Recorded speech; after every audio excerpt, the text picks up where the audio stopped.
Bonjour, les préparatifs du Magal de Touba dans la presse écrite de ce matin. Vox Populi de mettre en exergue la satisfaction du président du comité d'organisation et porte-parole du Khalife général. 4500 policiers, 2500 gendarmes, des opérations combinées à mener. Le dispositif sanitaire prêt. La Sénélec donne des assurances sur la continuité de la fourniture de l'électricité. Les routes rafistolées dans la foulée. 92% des engagements pris par l'État du Sénégal respectés, signale la publication. Les quotidiens, pour sa part, évoquera les gros moyens pour éviter les pénuries d'eau à Touba, une capacité de 2,4 millions de litres d'eau mobilisée avec 20 camions, citernes de 30 000 litres pouvant faire 4 rotations par jour, les 37 forages fonctionnels selon l'OFOR. De son côté, Alerte quotidien signale qu'Antoine Félix Diome rassure Touba et les pèlerins. Parlant justement de l'eau, la publication de signaler que le Magal de Touba est un événement qui draine ainsi beaucoup de monde. C'est pourquoi l'alimentation en eau potable devient ainsi une nécessité selon le ministre de l'Intérieur. L'État du Sénégal, par le biais du président Macky Sall, a ainsi mis à la disposition de ses pèlerins 20 camions d'eau, dont chacun a une capacité de 30 000 litres, a-t-il déclaré. Antoine Diome de préciser que les sapeurs-pompiers seront également mobilisés pour une bonne utilisation de ces citernes d'eau. L'info quotidien,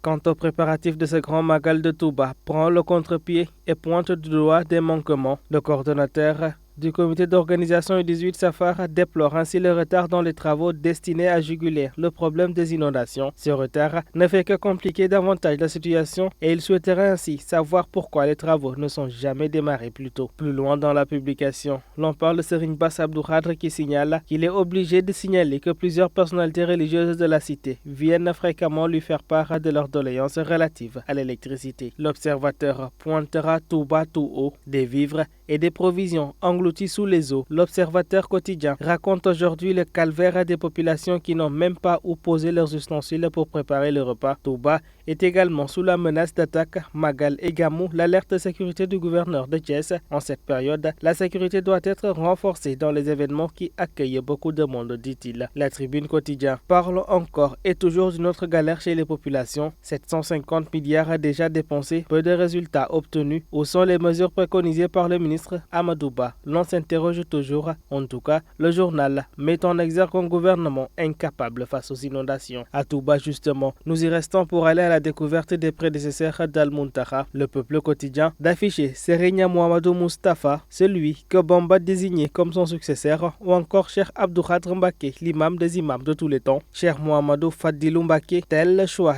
du disciple à la place d'un fils. Et l'espoir de Serigne Touba, Nyak Tchakhana, n'est tout autre que Cheikh Abdoul Ahad Mbacké. Cheikh Sidi Al-Mokhtar Mbacké se positionnera comme l'unité entre les confréries, son cheval de bataille, et Serigne Saliou Mbacké comme le soufi et le confident des jeunes. Celui qui ouvre l'ère des petits-fils n'est tout autre qu'El Hadj Mouhamadou Lamine Bara. Bosby le jour nous montre aujourd'hui l'aîné visionnaire, le premier khalife des Mourides qui a obtenu ainsi la victoire pour la construction de la grande mosquée de Touba. Il a financé sur fonds propres le tronçon du chemin de fer Diourbel-Touba. Serigne Modou Moustapha Mbacké, aujourd'hui le héros à la une de la publication. En attendant, Enquête quotidien évoque la visite de Khalifa Sall à Touba. Serigne Mountakha Mbacké parle d'une attitude qui rassure d'autant plus que Khalifa n'a cessé d'œuvrer pour la paix, la quiétude et pour le bien. Voici ses louanges. Sud Quotidien de son côté évoque une controverse autour de la nationalité exclusive du candidat à la présidence. Ce serpent de mer de la politique sénégalaise qui refait surface, le Conseil constitutionnel encore appelé à jouer l'arbitre. Karim Wade est sur le grill.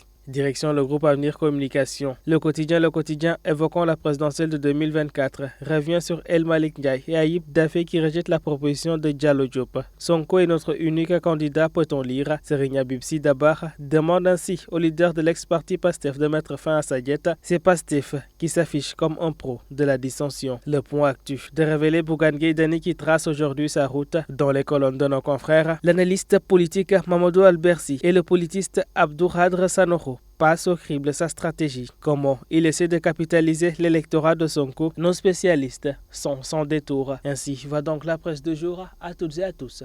Une bonne lecture.